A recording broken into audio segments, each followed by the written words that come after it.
Oi, tudo bem? Apareci no vídeo agora, tinha esquecido de me colocar. Os meus lembretes são que, bom, eu preciso que você comente, preciso, fazer um comentário sobre um comentário anterior na primeira aula. A primeira aula mencionei o gnosticismo na contemporaneidade e fiz uma referência ao show da Lady Gaga em Copacabana. Que a primeira fala dela, quando ela aparece, é um texto que ela narra, que aí para mim me pareceu muito gnóstico. E aí uma pessoa, pela qual tenho muito respeito e agradeço o comentário, disse que não achava muito sério, mencionar a Lady Gaga. Eu também não acho a Lady Gaga a coisa mais séria do mundo, mas tento prestar atenção a como eu adjetivo as coisas, o porquê eu acho algo sério ou porque eu acho algo não sério. Uma vez investigado as minhas motivações, aí sim eu posso tomar uma decisão sobre isso. E nesse caminho, às vezes, a gente percebe que a filosofia pode chegar em qualquer lugar, mesmo nas coisas menos sérias, né? Veja aí, Heráclito e Diógenes. Essa citação está certa? Talvez não. Comente aí. Novamente, eu estou com um problema para fazer a apresentação que eu preparei de forma linear, do início ao fim. Então, é bem possível que nós novamente começamos pelo final e vamos voltando com muita fé em Deus de que vai dar certo. Nesse nessa Nesse caminho, nessa trajetória de estudar como os gnósticos pensavam Deus e o mundo, a gente vai ter nós teremos contato com um pensamento muito diferente do tradicional. Se você é religioso, eu gostaria, de te lembrar que estamos aqui falando sobre heresias, né, então, por favor, não se ofenda, use um capacete, e também lembre-se de que, por maior que seja as nossas condenações, Deus ainda é superior ou maior que as nossas condenações. Então, conforme, diz a carta de João. Então é nisso que eu acredito, faço essa exposição de forma acadêmica, eh, pretensiosamente acadêmica, mas sem menosprezar ou sem atacar as crenças de cada um. Mencionei que essa apresentação ou esse curso de extensão é um curso de extensão acadêmico. De fato, ele é para fins acadêmicos, mas diante da imensa revolução que a gente está passando no acesso ao conhecimento, eu primo pela minha experiência acima do meu conhecimento. Eu sou um estagiário. Espere de mim conforme eu posso produzir, por favor. Então, hoje a nossa aula é sobre eu vou já de baixo para cima e seja o que Deus quiser. No final, ou agora no começo, eu quero fazer uma apologia. Eu vou lhes dizer agora o oposto do que eu disse antes, como diria Raulzito. Quero, falar, citar Papa Francisco e a sua condenação ao gnosticismo e os argumentos que a igreja usa para condenar até hoje o gnosticismo. É importante a gente conhecer esses argumentos.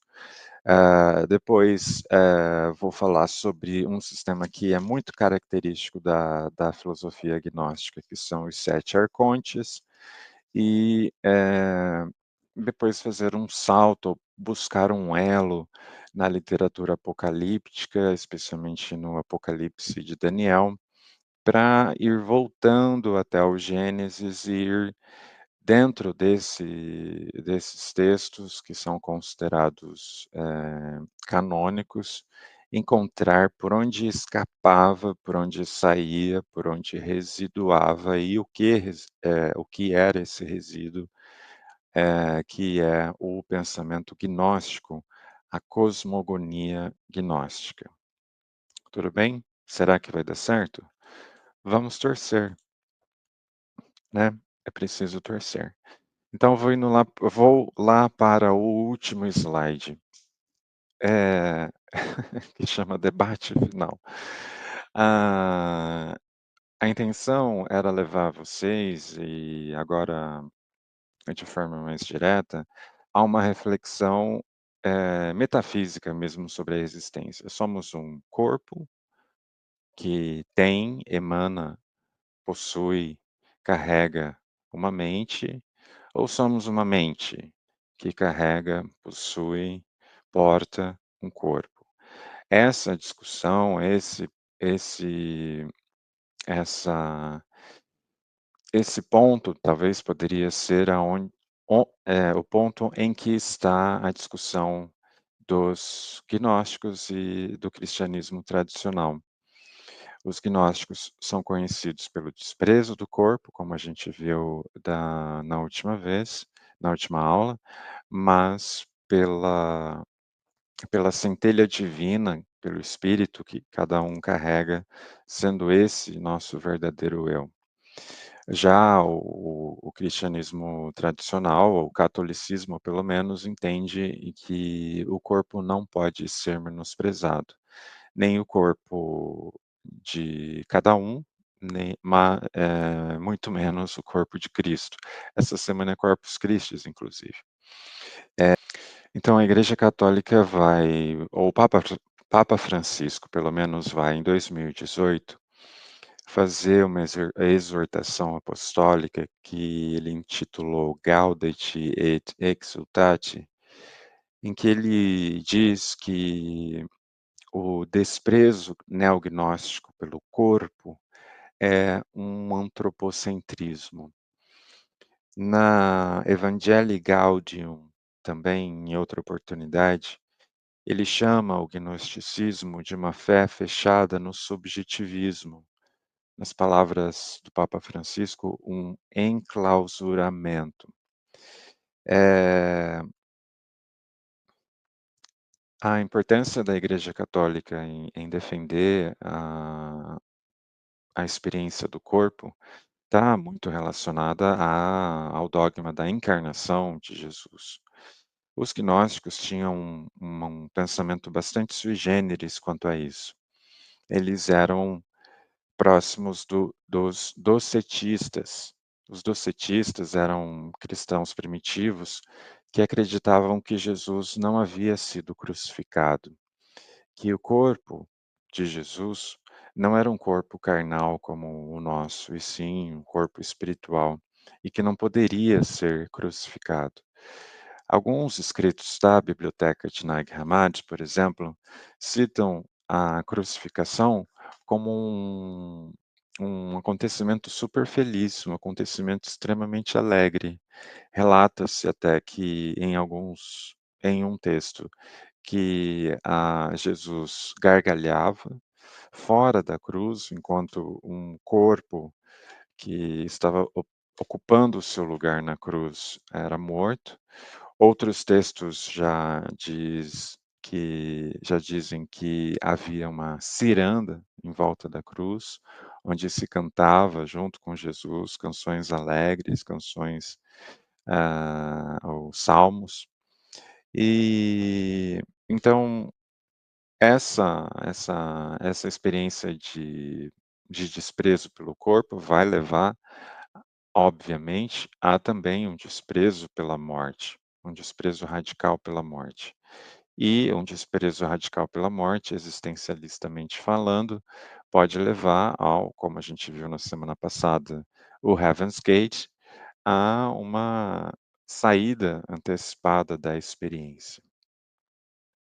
Veja, hoje a gente está passando um tempo em que as inteligências artificiais são capazes de desenhar, de gravar, de ficar de maiô, de fazer tudo.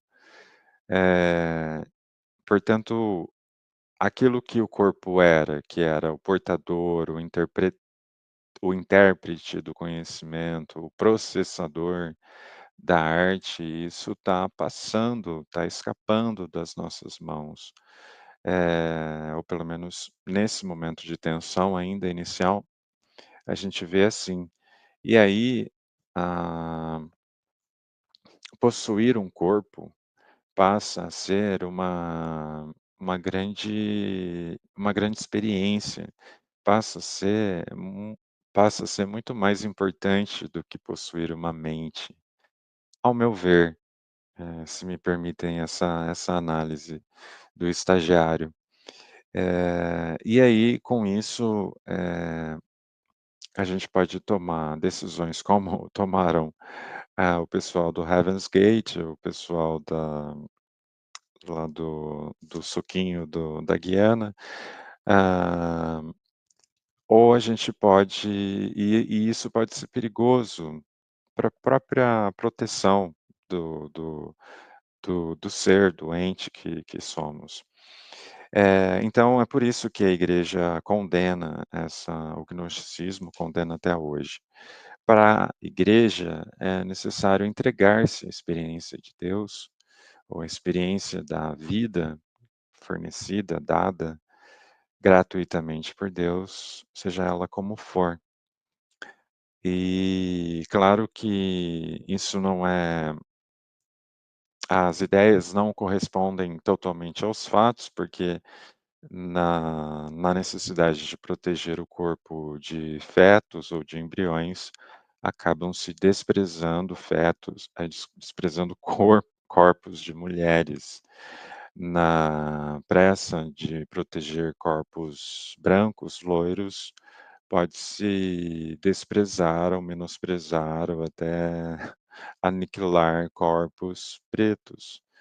A pressa de proteger os corpos, dos sionistas pode-se cometer um genocídio.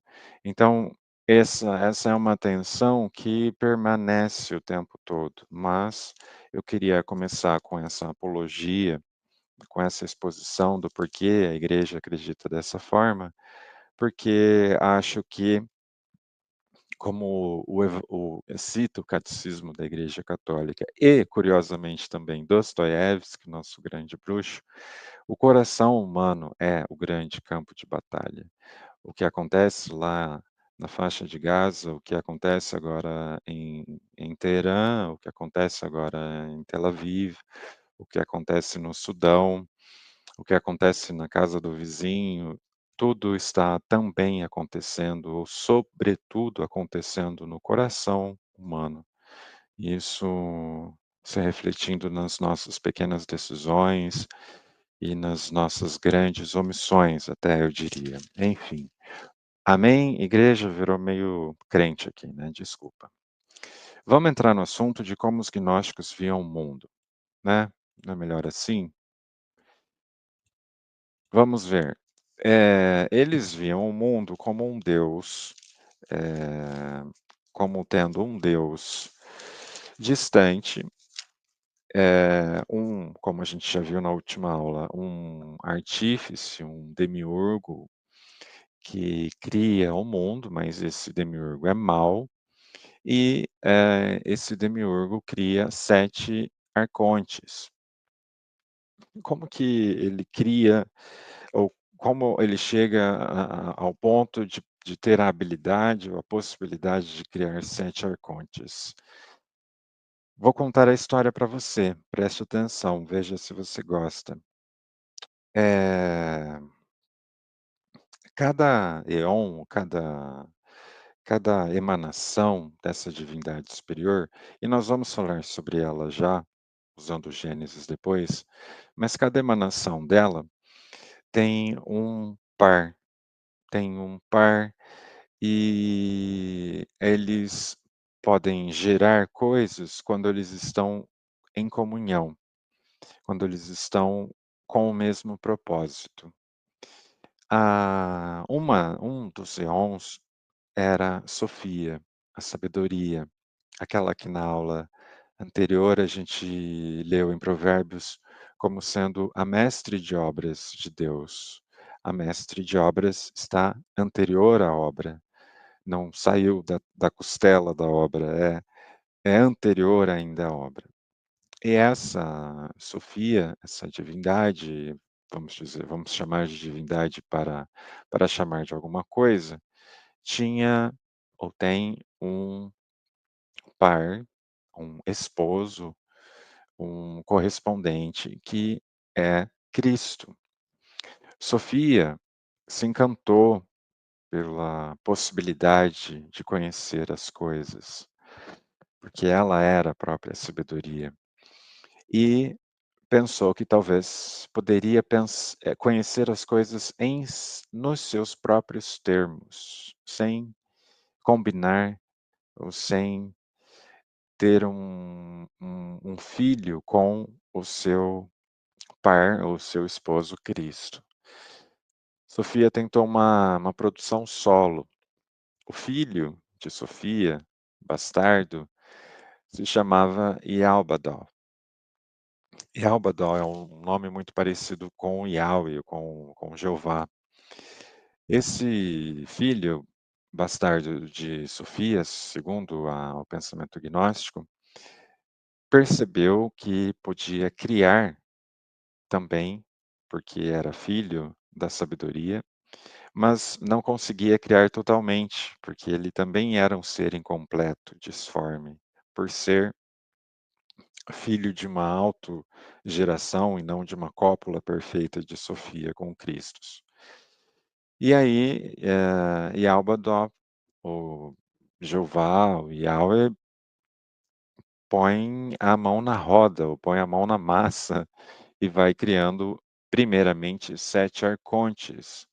7 arcontes, funcionando essa palavra significando poder, autoridade, 7 arcontes significando como controle, formas de conter, fazer contingências para poder gerar uma realidade, para poder gerar uma matéria, para poder gerar, as coisas que ele pretendia criar.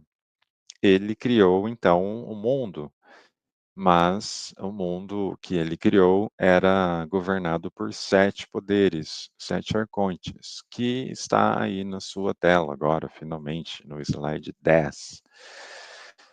Um dos arcontes, bom, sobre os arcontes é necessário dizer que essa tabela que você vê na tela é uma aproximação baseada em tradições diferentes.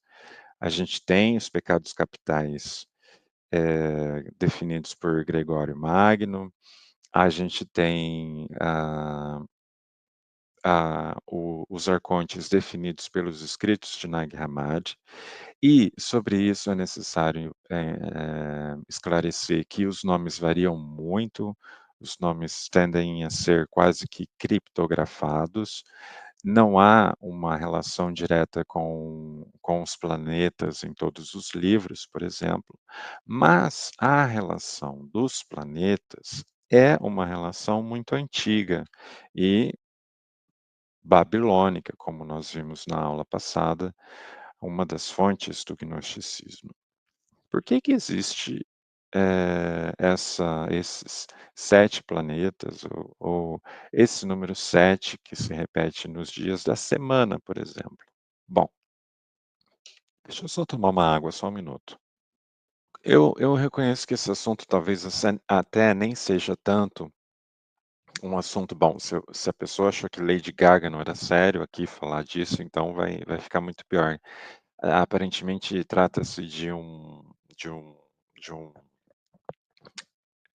de uma leitura de signos pela Márcia Sensitiva, pela Sônia Abrão, mas eu estava lendo um texto, que por acaso é o I Ching, que trata-se de algo que possivelmente está há 3.000 anos antes de Cristo, que diz o seguinte, que todos os movimentos se completam em 6 etapas, e a sétima traz o retorno.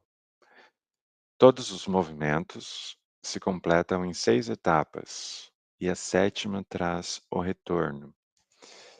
Veja, antes da gente ter a nossa astronomia avançada, nosso James Webb, o nosso Challenger, ou o próprio nosso querido e humilde Galileu, Copérnico, ou Kepler, a gente tinha a experiência humana de observar o céu.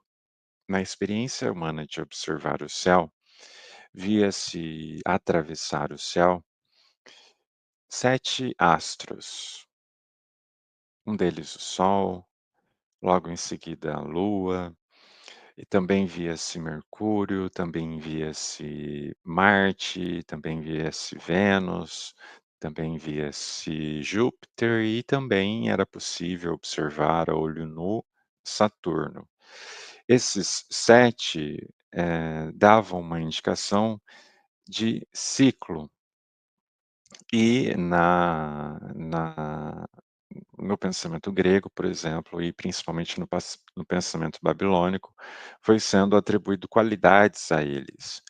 O gnosticismo herda essa tradição e os arcontes, que são os auxiliares do demiurgo, do criador mal do mundo, também têm as suas qualidades, por assim dizer. Na aula que vem, eu vou mostrar no Apócrifo de João como isso, entra até na criação do mundo, por exemplo, qual desses arcontes criou o seu osso ou a sua medula? O Apócrifo de João responde. Eu vou dizer na semana que vem. Se você estiver a fim de vir, venha. Então, esse número 7 não é algo que sai do nada. Até hoje, fora do idioma português, mas muitos idiomas mantêm essa tradição de honrar esses 7 astros com os 7 dias ou com os 7 dias da semana. Quando chega um domingo, você tem vontade de tomar um sundae ou como é a palavra como se diz domingo em inglês, dia do sol ou Sunday. Na segunda-feira, em espanhol a gente diz lunes, honra-se a lua. Na terça-feira diz-se martes, honrando Marte. Na quarta-feira se nós chamamos em espanhol de miércoles, honrando Mercúrio. E quinta Ruves, agora meu espanhol foi embora, mas, honrando Júpiter. E na sexta-feira, Viernes, em francês, honrando Vierne, honrando Vênus. E no sábado, chega o último, chega aquele que é também o destruidor de todos os anteriores, que é, em inglês, Saturday, o dia de Saturno. Há uma outra possível, associação a isso que se chama septenário, que é a união do 4 e do 3, que é a realidade material, que são 4 elementos, e a realidade celestial, que, identifica-se como sendo uma trindade. Os gnosticistas, os gnósticos também. E por acaso em Gênesis 3:4, se você abrir em Gênesis 3:4, você vai ver que, eh, nós estamos lá ainda naquela naquela tensão se Eva come ou não do fruto, até que aparece a ela um ente que dá o maior incentivo, dá o maior apoio para que Eva vai em frente e coma do fruto. Esse ente, a serpente, é identificada como Satanás, né, segundo o cristianismo ou o catolicismo, até o judaísmo tradicional. Mas na mística ou no gnosticismo, ele é identificado com alguém totalmente diferente.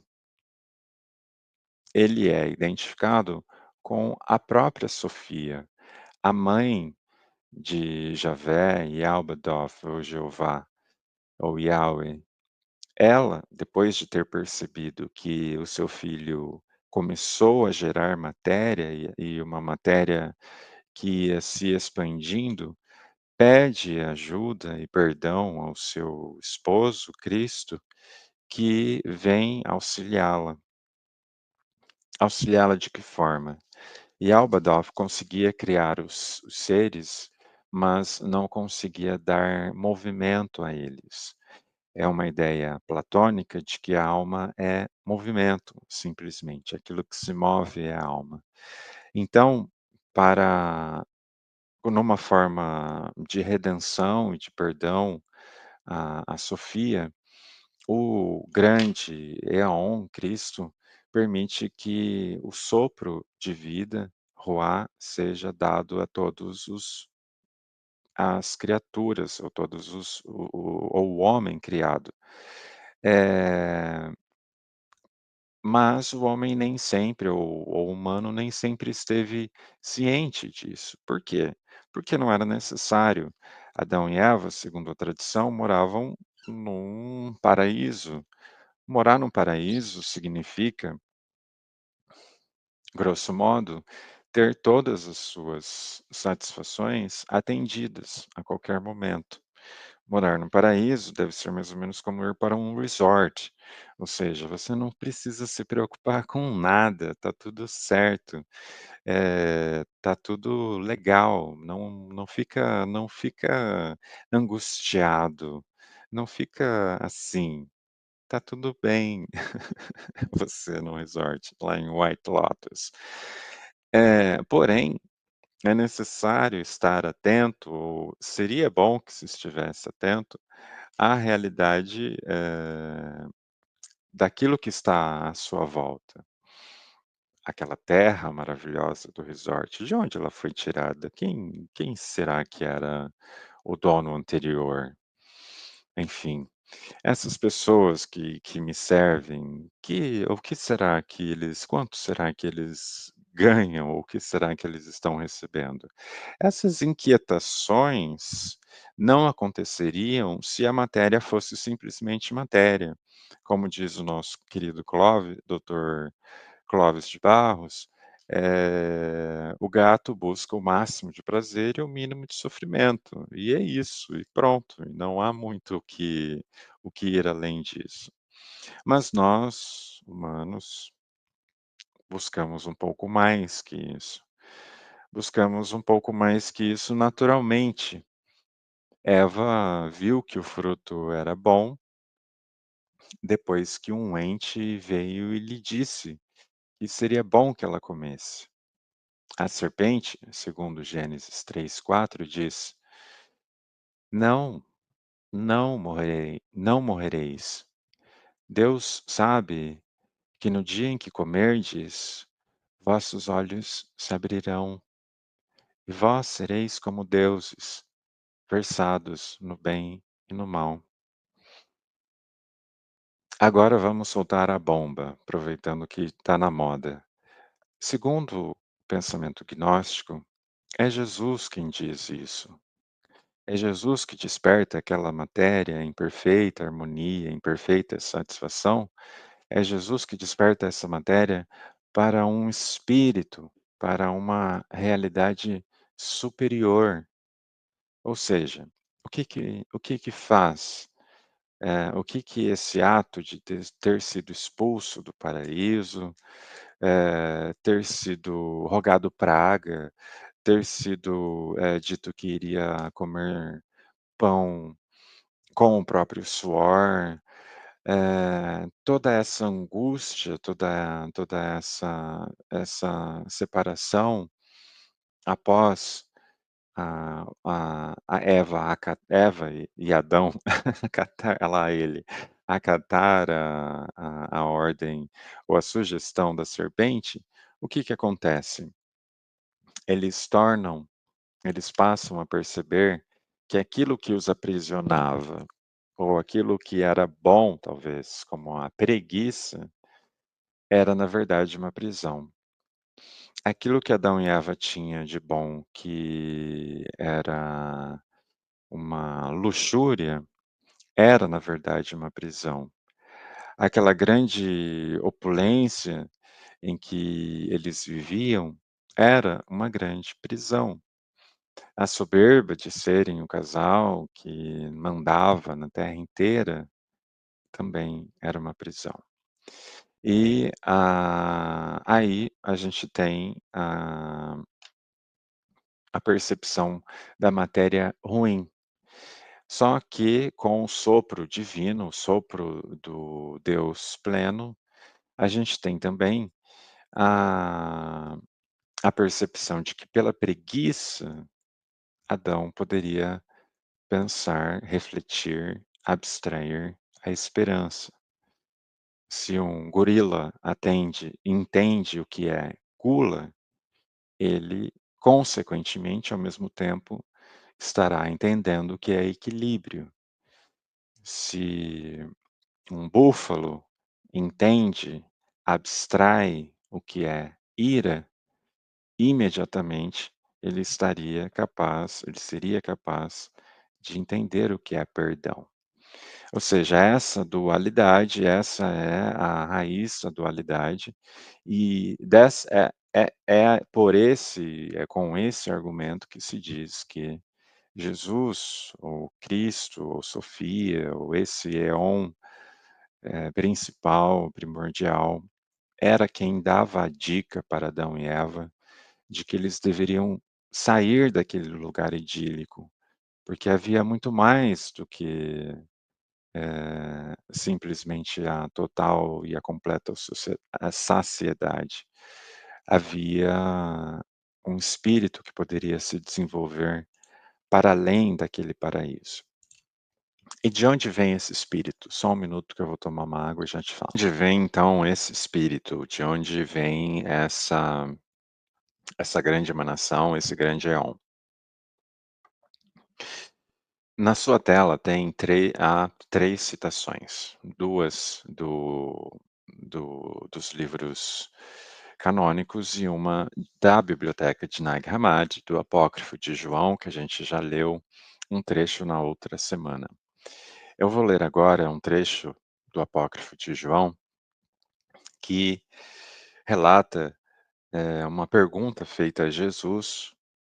Jesus é perguntado, como se deveria responder caso alguém pergunte de onde viemos. Lembras que essa pergunta é uma pergunta muito próxima da gnose em si. A resposta de Jesus dá uma dica para essa nossa questão, que é: de onde vem essa luz espiritual que a serpente tentava despertar os o primeiro casal?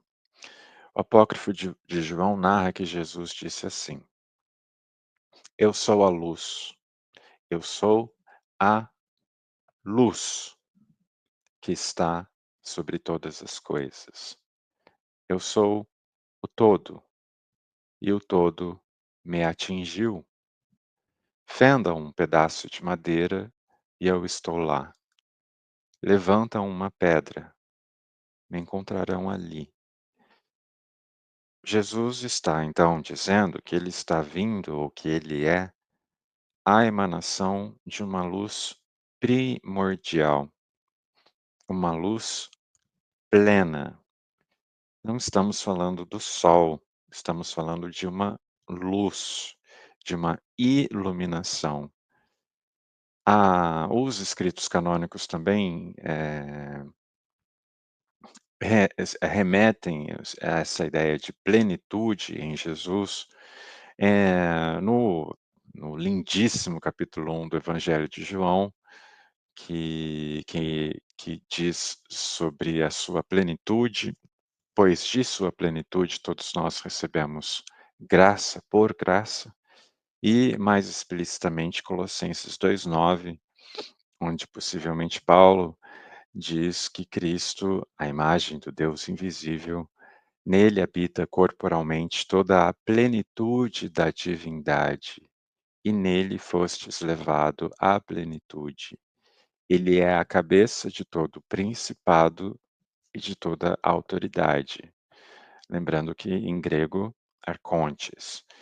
Então, nós estamos aqui tentando esclarecer que os gnósticos entendiam que a serpente não fez um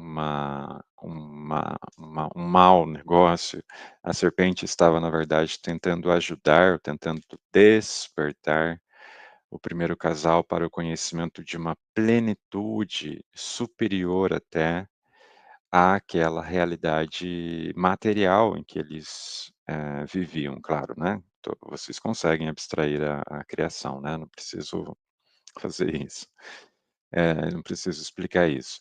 Eh, Veja, plenitude e de fato o Deus do Velho Testamento, segundo o cânone sagrado, impedia essa plenitude, uma vez que, segundo a sua regra, somente não era de todas as árvores do jardim que se podia comer. Bom, agora a gente vai dar um pequeno salto, então, ao Gênesis, já que a gente está falando sobre esse fatídico dia, a gente está postulando que talvez haja aí algum farsante nesse primeiro dia, então vamos lá investigar. O primeiro dia da criação, narrado segundo os livros o livro canônico de Gênesis, no versículo 2, menciona que a terra de fato estava vazia e vaga, que as trevas cobriam o abismo e um sopro de Deus, no hebraico original ruá, uma palavra feminina, agitava a superfície das águas. Era assim que a reforma de Josias, a influência do domínio persa, é assim que eles decidiram que seria a sua cosmologia, os escritores, né, como a gente fala sempre em aspas, Moisés. Eh, essa descrição, se a gente não passar tão apressadamente por ela, revela uma dinâmica própria, uma divindade que está, ainda que um pouco caótica, mas está plena em si mesmo. A terra estava vazia e vaga, as trevas cobriam o abismo e o sopro de Deus agitava a superfície das águas. Há relações aí que se completam. Obviamente, não relações totalmente assim propositivas, mas existia já uma um potencial, vamos dizer assim, ou uma relação, anterior, interior, talvez até. Engraçado que os nossos queridos amigos hindus, nossos irmãos, que são muito anteriores aos judeus, já haviam chegado nessa intuição pela deusa Kali.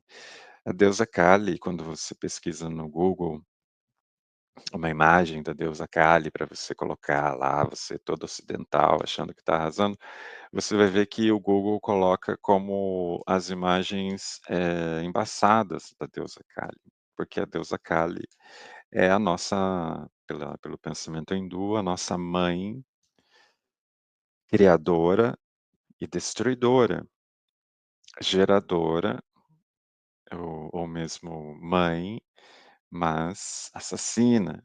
Então, é essa e associada às águas, é uma deusa azul. Essa questão que eles intuíram é muito parecida com esse Gênesis 1:2, uma coisa que está em si, rodando para lá e para cá, e que pode destruir ou pode gerar, mas ainda está em potência, né. É interessante ser mencionado as águas, porque depois é as águas que destroem, e é justamente a água que é potável, que é a nossa aquilo que nos afoga e que nos salva, né, enfim. Bom, mas é no versículo 3, aí sim a gente pode dizer que acontece o ser e o tempo, acontece o início dessa dualidade, desse plano em que existem as coisas. Deus disse: "Haja luz", houve luz, e Deus viu que a luz era boa. Deus então separou a luz e as trevas. Deus então separou a luz e as trevas. Então aqui, continuando a exposição ao pensamento gnóstico, a gente deve entender que essa luz era uma palavra, era também uma experiência, de qualquer forma era algo que necessitava não só do Criador, não só da sua potência fálica, mas também de um elemento receptivo, não é? Quando eu digo ou quando eu para quem eu pergunto se a luz lá fora está acesa ou não, é para um corpo ou para alguém, ou para uma resposta receptiva, ou alguém que seja capaz de receber essa informação, de receber a percepção de que houve luz de fato. Porque Deus pode ter dito e não não ter havido, mas se ele disse: "Haja" e houve, é porque foi percebido. O olho que tudo vê, o que os gregos chamam de nous, aquele que é a a sintaxe, a matriz, plano onde as coisas estão acontecendo, o nous, mente, razão. O meu marido me disse sobre um conceito que eu fiquei fascinado de Oswald de Creux, que se chama ato ilocutório. Eu, se ficar aqui 10 segundos parado sem dizer nada, estarei dizendo muita coisa. Então é essa mesma ideia. E, segundo os gnósticos, nesse momento, quem teria percebido? Quem viu a luz quando Deus disse: "Houve luz"? Eles têm nome, eles chamam de Bar Belo, em grego Varvilo. Os nomes não são várias possibilidades do que esse nome pode significar, mas de qualquer forma, esse s esse Varvilo seria o primeiro éon, a primeira geração daquela mente ou daquela coisa divina, daquela divindade, daquele Deus fora da realidade que existia em si mesmo. Esse homem ou esse humano era andrógeno, obviamente, e perfeito, e estava fora ainda da matéria, porque ele viu quando foi dito: "Haja luz". Então pelo pensamento gnóstico, Var-Vilo. E é engraçado que depois em Gênesis 1:26, Deus vai dizer, Yahweh, ou mesmo aqui na nossa proposição Yalbadov, vai dizer: "Façamos", no plural, "o homem à nossa imagem", se referindo a mais alguém.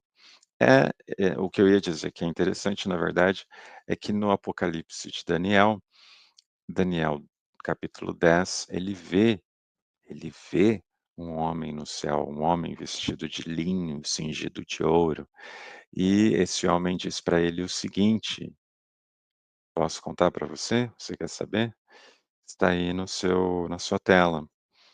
No capítulo 12 de Daniel 2:13, esse homem diz as seguintes palavras misteriosas sobre o final dos tempos, ou a realidade última.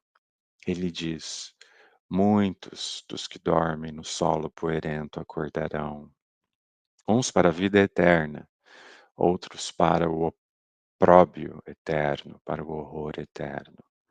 Os que são esclarecidos resplandecerão, desculpa, como o resplendor do firmamento. Os que ensinam a justiça serão como as estrelas por toda a eternidade. Era isso que foi dito para ele sobre um anjo. Anjo também é algo bastante recorrente no pensamento gnóstico, no pensamento, claro, da mística judaica, e é uma herança do domínio persa, que durou muito tempo para os judeus. O apócrifo de João também faz uma citação sobre esse cara que nem dá para chamar de cara, mas que na Bíblia é chamada de Adão do céu, eh se referindo a Jesus no caso deles, mas os gnósticos entendiam como o barbilo. O apócrifo de João diz sobre esse barbilo o seguinte: "Este é o primeiro pensamento, a imagem dele. Ele se tornou o útero de tudo, pois é ela que precede a todos, a mãe Pai, o primeiro homem, o Espírito Santo, o 3 vezes masculino, o 3 vezes poderoso, o triplamente nomeado Uno, andrógeno e eterno Éon, entre os invisíveis, o primeiro a se apresentar." Essa é a descrição do apócrifo de João, que está na biblioteca de Nag Hammadi, em 2 versões, sobre o homem perfeito, o homem espiritual que viu, que esteve lá quando Deus criou o mundo, segundo eles, né, segundo o pensamento dos gnósticos. É sempre importante lembrar aqui que não estou fazendo um proselitismo a isso, não estou pedindo para você chegar no Natal para sua avó católica, ou no próximo terço dos homens para o seu pai, e dizer que, na verdade, quem disse que os não foi o diabo que disse à mulher, foi Deus que disse, Jesus que disse à mulher que eles não morreriam. Foi a serpente levantada no deserto que era, na verdade, Jesus e não Satanás. Por favor, não, né, por favor, a sua avó fez a maionese ali, a sua avó botou um uva passa, a sua avó estava com tanto carinho. Cada um tem a sua própria proposta de vida. Por que que os gnósticos chegam nesse pensamento que para alguns é repugnante, de que Jesus era o diabo? Porque, eh em muitos momentos, não dá para pensar as coisas como, possíveis de serem resolvidas em si.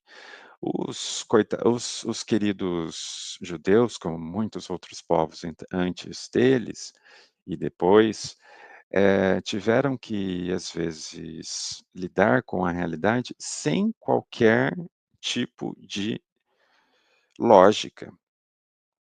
A lógica de que somos um povo escolhido de Deus, a lógica de que o dia do Senhor irá chegar e irá vingar os nossos inimigos, isso nem sempre vale, isso nem sempre rola. O domínio persa teve mais de 200 anos, então, assim, nascia-se e morria-se, sem ter visto o tal dia do Senhor. Então é por isso que, o pensamento vai sucumbindo à tentação, se você preferir achar assim, de entender a realidade como má mesmo, e entender ao mesmo tempo a capacidade de, ainda sendo a realidade má, acharmos uma divindade superior a ela, que seria boa, que seria plena, que seria a total plenitude, chamada em grego de pleroma, e chamada pelos gnósticos também de pleroma. Bom, é isso. Eh, eu queria tomar água. E já que a gente citou a deusa Kali, a gente pode citar também Maia, a gente pode ver que esse pensamento de que a realidade é uma ilusão, de que a matéria é uma ilusão, ele se repete também no Oriente e talvez sejamos, influenciados por eles nesse estudo ou nessa construção do pensamento gnóstico também. É, recapitulando, então, eu queria, eh, encerrar lembrando o que a gente aprendeu hoje. A gente viu sobre a cosmogonia gnóstica. Cosmogonia gnóstica entende o mundo como sendo a criação de um demiurgo, de um deus ruim, sendo esse deus mau, associado a Yahweh. A a mãe desse deus é Sofia, a sabedoria, a mestre de obras do mundo.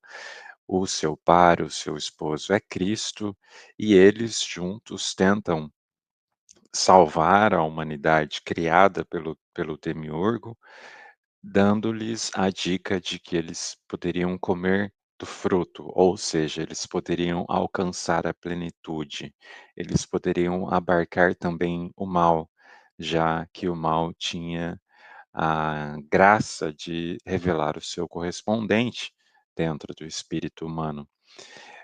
Não na matéria, mas no espírito sim.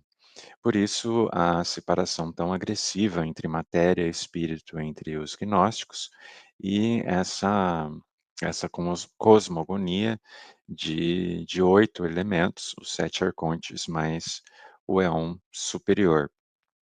Vemos que o papel de Jesus para os gnósticos cristãos é ser esse pleroma, essa plenitude, nas palavras de Paulo, a imagem do Deus invisível, a, aquele que incorporou em si a plenitude, aquela plenitude que a gente viu em Gênesis 1:2, para salvar o mundo da criação desse demiurgo.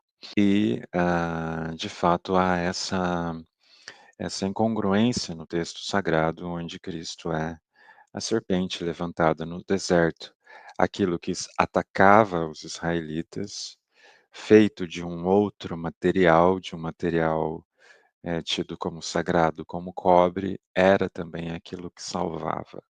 É dessa abertura que nasce o pensamento ou que se extrai o pensamento gnóstico. Você, como um ser livre, irrepetível, e tem mais uma coisa, meu marido saberia, eh, deve fazer a sua escolha. E a sua escolha envolve, na minha opinião de estagiário filósofo, a sua escolha envolve muito da sua percepção da existência em si. De se o mundo é ruim, talvez o nosso olhar pode estar ruim. Se o mundo estiver muito bom, talvez o nosso olhar pode ser muito generoso.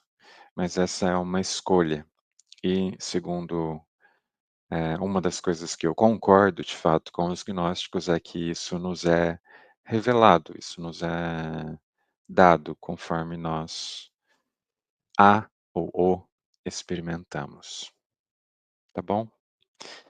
Na próxima semana, como eu disse, na próxima semana eu vou falar sobre a criação ou da visão do homem agora, não sobre Deus.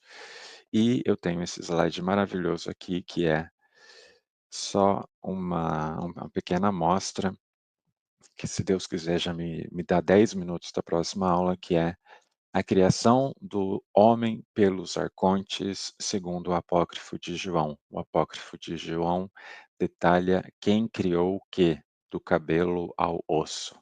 Tá bom? Te espero semana que vem. Beijo.